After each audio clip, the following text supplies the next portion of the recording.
As far as attending the class, so our class is 6 weeks, and we dig into all sorts of stuff, and you both know this, Cricket. Reflection sessions and practices and all that stuff. I'm wondering what was most applicable for you and why of some of the practices that we dig into, and just to name a few: responsibility process. We dig really deeply into Gottman's Four Horsemen, about how, kind of like what Annie's talking about, when there's these big pressures that are happening somewhere, are we shutting down? How are we showing up? Or things like cycles of mistrust. But I'm curious, and I guess Dylan, I'll start with you. What did you find to be the most impactful and applicable for you in your world? And that could be work and otherwise, because one kind of. Right. Absolutely. The most broadly applicable piece was, and it's just everywhere throughout, work and the rest of my life. And I've had this affect many interactions with so many people. It's just the being aware of when I am reacting to something, and taking a breath and observing my reaction, and then deciding what I want to do rather than just reacting. That's shown up in a lot of ways, and it's also such a simple thing that I can remember it.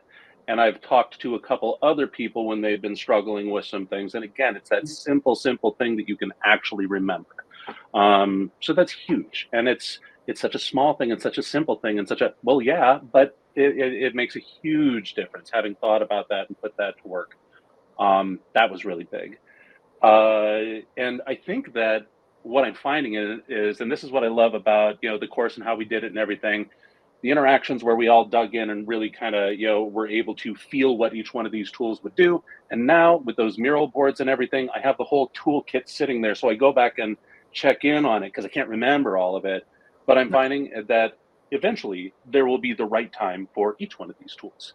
The cycles of mistrust actually got some action for me over the last couple of months, both with teams and their managers, both from both sides, talking about cycles of mistrust and how they get perpetuated, and having some situations move in a good direction because of it. And it was just a well understood tool that people were able to use for themselves.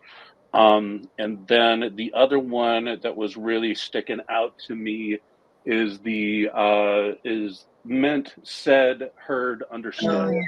That pattern I got really good use both at work and with myself and my fantastic partner Gretchen. It came in really handy for us as well. So like you said, it's all one thing, work and life, but those are some of the ones that really stuck out for me. Awesome. I think that, so when I started doing this work, I think cycles of mistrust for me was kind of, it was like easy to understand for me in concept, that we get defensive, we do a thing, the other person gets defensive, they do a thing, and it just goes. But like trying to find a place where you can pump the brakes when it's your turn to react is kind of like, it's such a simple self-awareness thing, but we don't think about it. And we just continue moving through the motions. And it's like, nope, this person's still really tough to work with. They're still tough. Because when it comes back to you, you just volley it without thinking. I was really good at volleyball games. The worst, by the way.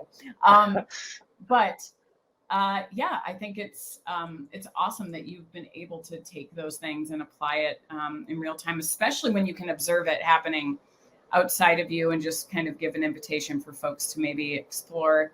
There are two sides to it, right? And we both play a part. So I love that. Annie, what about you?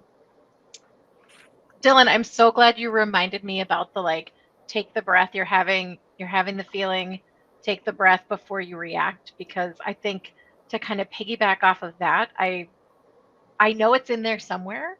And that's such a, I need to put that on a board next to my desk, because I always remember that from our cohort. That was brilliant. I think to take it a step further, when I don't take that breath and I do react, I think what I have taken away from this is to model authentic apologies when I do misstep, or when I am out of line, or catching myself in those spaces where I'm like, you know what, that was a reaction and that was not cool, and I'm a human, and sometimes that happens, and not to make excuses and to apologize for it authentically and in space with other people. Um, to show folks that, like, yeah, it's okay to make mistakes, Yeah. and to apologize for them. Um, I also think about Gottman's Four Horsemen, just on a personal level. I have been therapized with with a Gottman therapist, and so that showed up before I even came to this cohort, Right. within partner therapy, and I think those Gottman actually helped move the dial for my partner and I. And so then to see it again as applicable in not only life but also in work, Mm. was also like, oh yeah, I recognize that. I recognize where my coping mechanism or my coping place within Gottman is this, and Mhm. how do I kind of break out of that. I think one of the other things that I really enjoyed from the class was radical candor. And, Mm. I feel like that sort of ties into, or I link it a little bit to Brene Brown saying, clear is kind. Mm. And so really trying to give, give feedback in a way that is helpful, that is kind, but that isn't necessarily muddled with, like ruinous empathy and those types of things. And so I know for some people that's difficult. But really trying again that clear is kind to kind of take what take radical candor and put it in a more actionable um, form that I can practice on hopefully a regular basis.